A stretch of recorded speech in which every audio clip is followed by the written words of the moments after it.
Jeremiah with Handloader TV, and in this episode we're going to be talking about the 22-250 cartridge, this Nosler rifle here, and we're going to take it out to the range, do a little shooting and testing with it, and come back and see how it performs. But before we get into all that, let's go ahead and talk a little bit about this cartridge.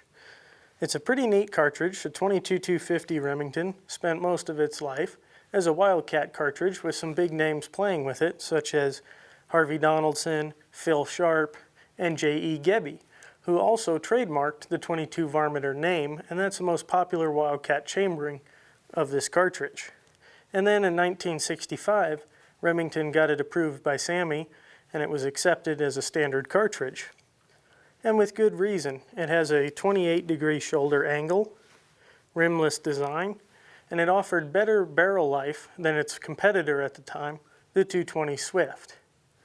And it's a really neat cartridge because you can load it to multiple velocity and pressure levels and still maintain pretty good accuracy, which we'll try and demonstrate to a degree with some of the hand loads we're going to show you today. Also, with more modern bullets, such as these 80-grain Bergers, 90-grain Bergers, and heavier, higher ballistic coefficient bullets, we're seeing faster twist rates.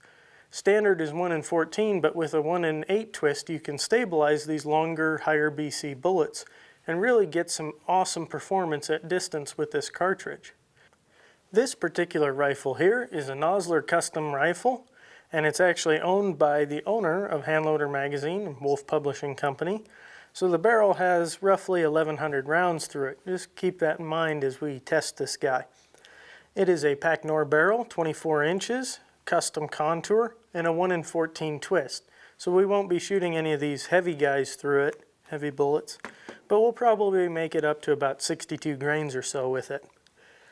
It's in Nosler's signature M48 action, which is pillar bedded. It's got a well-worn, well-broken in, super smooth bolt. That's going to be fun. 3-position safety here. Packmeyer decelerator recoil pad. And we tested the trigger, which broke an average of 5 pulls on this Wheeler Engineering trigger pull gauge at 2 pounds, 6.4 ounces.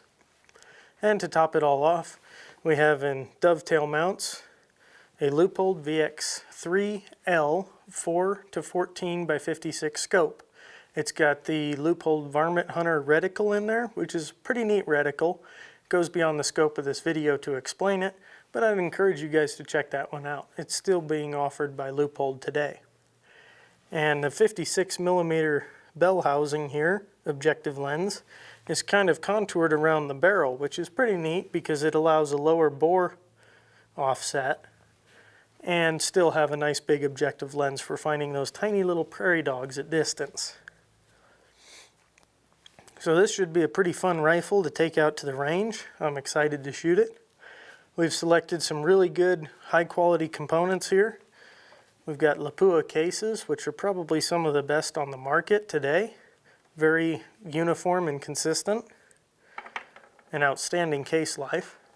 Shooter's World Precision powder. I expect really good standard deviations and extreme spreads with this powder, along with this Hodgdon bottle right next to it.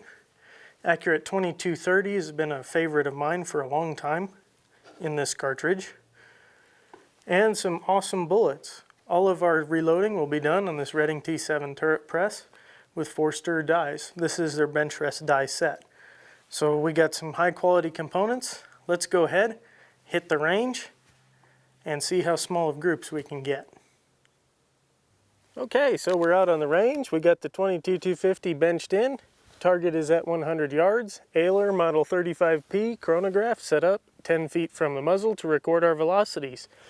This load we're using accurate 2230 powder, a 32 grain charge, with a 55 grain Berger flat base varmint bullet, Federal 210M primers, and an overall loaded length of 2.370 inches. We'll send them down range and see how they do.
this load, we're using Shooter's World Precision Powder, a 34.5 grain charge, a 50 grain Nosler ballistic tip, same Leupold cases, and Federal 210M primers. Overall loaded length is 2.350 inches.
For this load, we're changing it up to IMR 8208 XBR powder, a 34.5 grain charge, and a 40 grain Hornady VMAX bullet. Same Leupold cases and Federal 210M primers.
For this load, we're using Ramshot tack powder, a 34 grain charge, and a 40 grain Nosler Varmageddon bullet.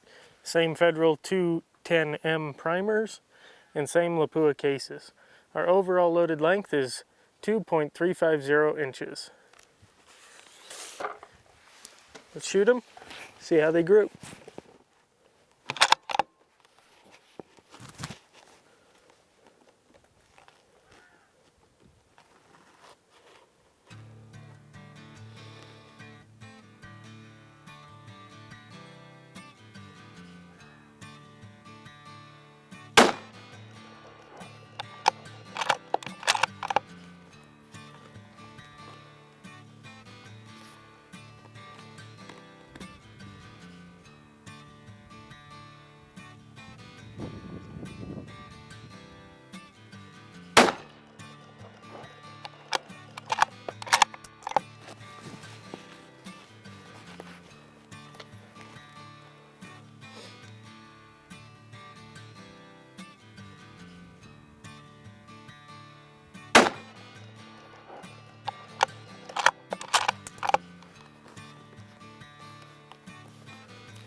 For this load, we're using H4895 powder, a 33.7 grain charge, and we're using a 62 grain Berger flat base varmint. The heaviest bullet we'll be shooting out of this rifle. Federal 210M primers, Leupold cases, and we're loaded to a little bit longer overall length of 2.400 inches. Get us a little closer to those lands. Let's go ahead and see how they group on paper.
I love the smell of H4895.